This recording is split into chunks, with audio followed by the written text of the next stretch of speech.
Hello, I'm Steve Olson, the Manager of Training Services for Mesa, and in this video, I'd like to share an exercise of how to model assemblies using Fusion 360. The goal in this exercise is I already have a couple components already modeled. I just want to bring them into the design and use joints to hold them in place. A few of the components haven't been modeled yet, so we'll model them in this file once we have the other components brought together. So the first thing I'm going to do is I'm going to go ahead and save this file, because as we bring them in, the software is going to try to build references, and it's going to say, well, you haven't saved this file yet. So I'm just going to call this housing. Any name would make sense here. It's not a big deal. So now, how do I get those other components into Fusion? So I'm going to expand out my data panel. I already have a project set. I already have a folder here, and you can see there's that housing. I can use this upload button to upload additional files. So you can see here it's asking me to select or to drag and drop. I already have some files here. I actually like the drag and drop method. So let me grab the folder I need here. So I need the gasket, the housing, and this screw. Just going to left click and drag and drop them in here. You can see it has these files. I'm going to go ahead and it's going to upload them in this folder. So I'll tell it to upload. It'll just take a few seconds to upload those. So you can see they're complete. I'll close. So the first thing I want to bring in is this housing. So I'm going to left click and drag it from the data panel into my window. Once it's placed, it's going to ask me if I want to move it around in 3D space. I'm actually happy with where it is right now, but if I needed to rotate it or move it, I could do that. I'm just going to go ahead and say OK here. The next thing I want to bring in is the gasket. So I'll go ahead and bring the gasket in. A similar situation is it tries to lay it in there and ask me if I want to move it around. I'm actually just going to leave it where it is because I'm going to use a joint to hold it in place here in just a second. So I'm going to say OK to this. You'll see that it laid it kind of in the middle of the part. I sometimes will pull these out into space so it's easier to see, but for right now I'm just going to leave it right where it is. So now under Assemble, I'm going to go to the Joint command. The Joint command allows me to pick two pieces of geometry on two separate components and then identify some sort of relationship between the two components in terms of how many degrees of freedom the two pieces have against each other. So I'm going to kind of zoom in here. I'm going to come to basically the hole in the gasket, just the edge of the hole on the one side. Kind of zoom out, match it up with the hole on the housing. It's going to bring those two together. It's seeing a rigid relationship. I could change the type if I wanted to, but I just want to leave a rigid, which basically means that the two components can't leave each other. They're tied together. They're a rigid joint, and no degrees of freedom are left between them. I'll say OK, and there we go. The next step of this exercise would be to begin modeling the cap. We don't have it modeled up yet, but we can actually use the geometry of the gasket to define the geometry for the cap. So let's go ahead and do that. I'm just going to create a sketch on this top face of the gasket.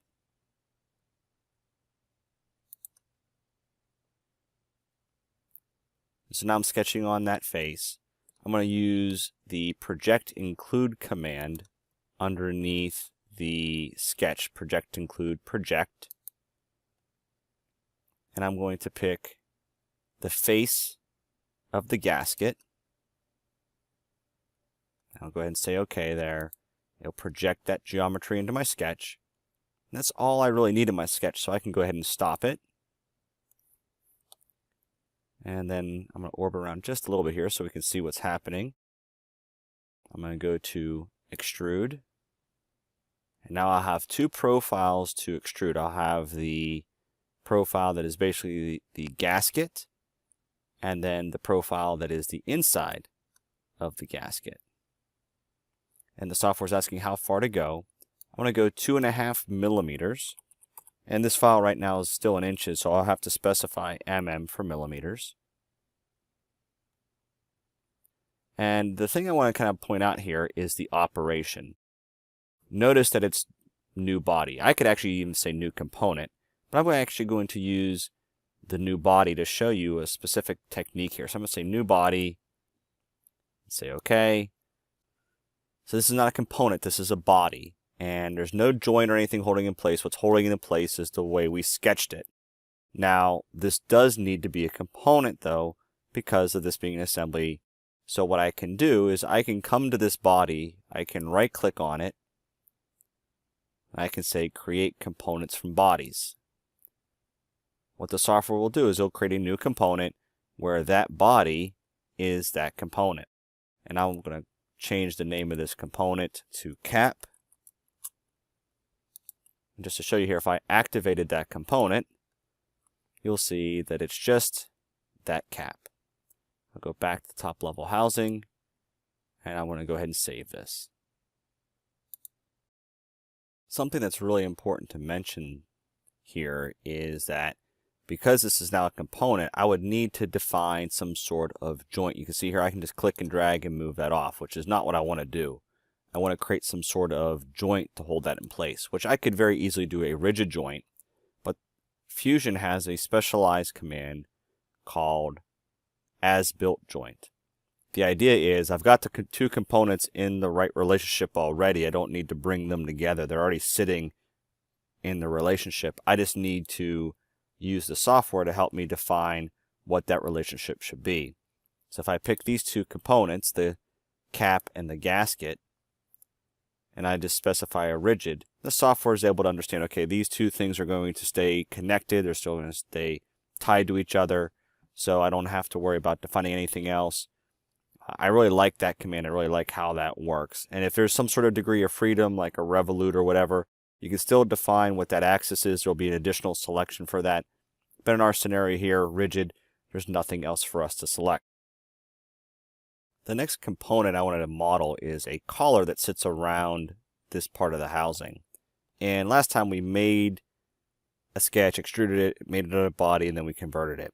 In this case, I want to show you how to create the component, model it in the context of that component so you don't have to use that create components from bodies. So underneath the housing up here, the very top line item of our model or our design, I'm going to right click on that. I'm going to say new component. So it basically just adds a line item to our design called component 2 or :1. So it's just really nothing to it. And it's actually active right now. You can see it's active because everything else is grayed out and there's really nothing to this one. I'm going to change the name of this to collar.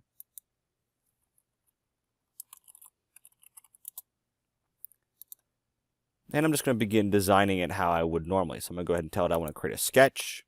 I want to sketch it on this face right here. I'm going to kind of orbit around a little bit so it's easier to see what I want to do here. I want to project into the sketch that outer diameter.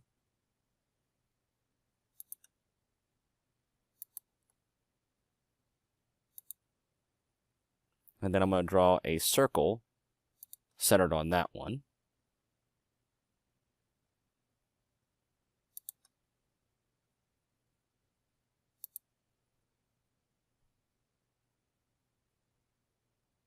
I want the diameter of this to be 17 millimeters. Again, I keep forgetting to change my units over to inches, so I just have to specify millimeters each time. It's not a big deal.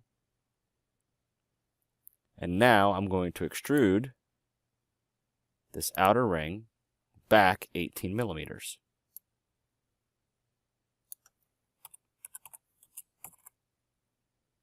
Notice it's a negative because of the direction I'm going. So that's really all there is to this collar. So I'll activate the top level assembly. I should create some sort of as-built joint there. So I'll go under Assemble, go to As-Built Joint. I'll select that object. I'll select the housing. Rigid should be just fine. In the case of this, there should be two of them, so I can actually mirror that component. So underneath create, mirror. In my mirror dialog, I can tell it what type of objects I'm trying to mirror. Because that is a component, I can pick components. I'll pick that component right there. Now it wants a mirror plane. Might have to zoom out so I can get that origin plane to select. And there we go. Let's go ahead and save this. To finish off this design, we just need to bring in the screws and place them in the holes. So I'll expand out my data panel. Now I've got this recessed panhead screw. I'm going to bring 4 of these in. Just left click and drag it. You can bring all 4 in at once, or you can basically bring one at a time. I might just bring in one at a time just to make my life easier. So I drug it in. You can see it's going to end up laying in the middle of the component like everything else always does. There's 2 ways to kind of go about correcting that. One is I can drag this out into space so I can get to it. The other is to basically hide or turn the visibility off of the housing. So I'm going to actually do one of each of these so you can see how this works. So in this case here, I just grabbed the arrowhead and drug it out into space so I can see it. I'll say OK. Then I can go to my joint command like I have been doing previously. Get the underside of the head of the screw. Find a hole in the top of the cap.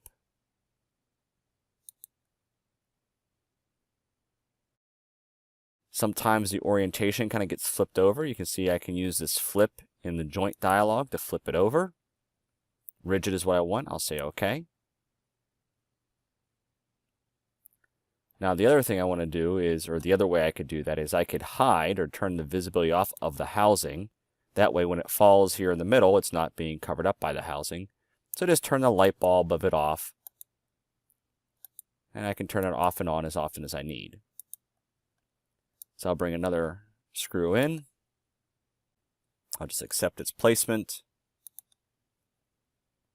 I'll use the joint command.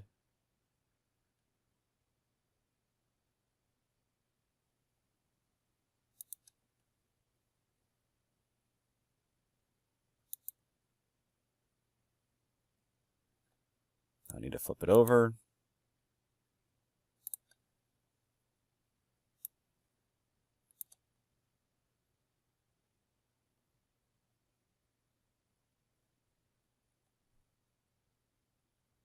Sometimes what I'll do is I'll actually just bring one in, accept it. I'll bring another one in over top of it. It's not going to be the end of the world because when you place it, you only will grab the geometry from one of them.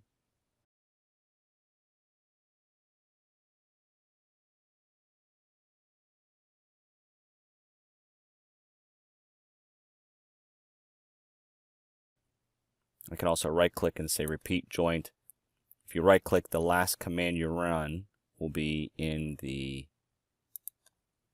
right click menu.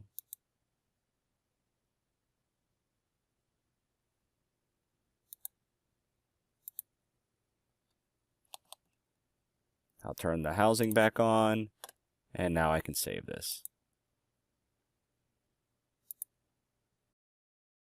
Thank you for watching this video. If you have any questions or comments, please feel free to email one of the email addresses on the screen. And again, thank you for watching.